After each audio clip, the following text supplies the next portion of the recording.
owner, Alphabet, to sell part of its ad business, which would radically reduce Google's power over the internet. Meta also facing a potential breakup. CEO Mark Zuckerberg testified this week in a case that could force him to sell off Instagram and WhatsApp. That would be a huge deal were that to happen. Joining us now live from New York, Professor of Media at Syracuse University and CEO of the Palmer Group, Shelly Palmer. Look, we saw the tech bros really sort of living it large, investing, throwing money at Donald Trump. We saw them at the inauguration. This hasn't stopped, though. Donald Trump and the DOJ going after their businesses. What's that all about? This, I think, is what happens when you look to the future through the lens of the present and try to use the tools from the past to remedy the situation. You've got some lawsuits that are about antitrust and monopolies, and maybe there is, look, the judge can rule and the evidence presented. Let's assume it's all true. That was then. This is now. Where are we now? We're in the age of AI, where search engines are going to give way to answer engines, where you actually get an answer, where ads are going to give way to agents, because agents don't click on ads. Autonomous agents or AI agents go and do what you ask them to do. We're in a place where data will be absolutely everything. And so if you don't go after the immense amount of data that the elite data owners, the elite model owners, the foundational model builders, and the hyperscalers have, then it doesn't matter what you do. Like, they can sell off parts of their business. It's not going to in any way impact the future. That's fascinating. So whatever the implications of the Google trial, and it's likely as an organization, Alphabet will fight back. And these appeals, of course, could take for years. Like you say, these are based on yesteryear, as it were. So what is Google's future at this point, Shelly?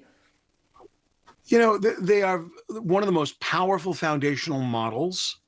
Gemini 2.5 Pro. It's stunningly great. They have one of the most amazing text-to-video models, VEO. They have integrated their tools into the workspace. This is the future of Google. This is the future of Alphabet. The advertising business is under immense stress. The DOJ is missing the point here. Amazon is where you put in as many search ads as you do in Google. You've got a retail media where, Walmart.com is actually selling, and they're worried about, are you ever going to visit their website when your agent goes and buys from them and compares price with Target or compares price with Home Depot or some other big retailer. So the future of Google is incredibly unclear from a search and old business perspective, because the technology is changing so quickly. So this lawsuit, they're going to appeal it. It is going to take years. And I'm here to tell you that by the time this thing is figured out, by the time the rulings are finally done and the appeals are finished, the world we live in will look nothing like this. And no one's even going to understand what this lawsuit's about. Not by the time it's done.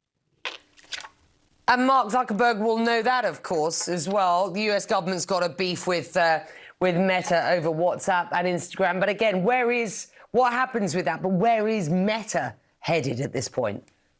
So Mark Zuckerberg has a different strategy. They have open source models where they are trying to attract the best developers in the world with their free access to their LLaMA models. He's working very hard on what's going to replace cell phones. His MetaQuest glasses, the Ray-Bans, are incredible, and they are at the very cutting edge of what's going to be the next interface that we have with data. So they're definitely concerned about data. Certainly having to sell off Instagram or having to sell off WhatsApp would be financially devastating right now, but that's a couple of years away. And by the time that happens, what is the future of smartphones? Are we going to be heads down on our phone, or are we going to be using our glasses?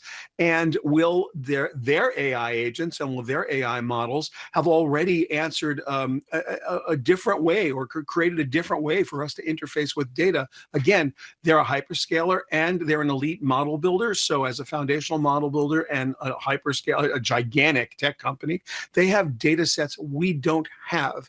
And so, it's very hard to look at the future, and nobody in the DOJ understands, because most people don't understand unless you are literally in the hallowed halls of Google, or Alphabet, of Meta, of the largest tech companies. You're not going to see the way that they are thinking about the future. But if you are an analyst and you look at where they are, it's very clear they know that the world we live in of ads and phones, the days are numbered. Shelly Palmer knows a lot more than a lot of us, and that is why we put him on the show. It's good to have you, sir. Thank you very much indeed for joining us. Always a pleasure.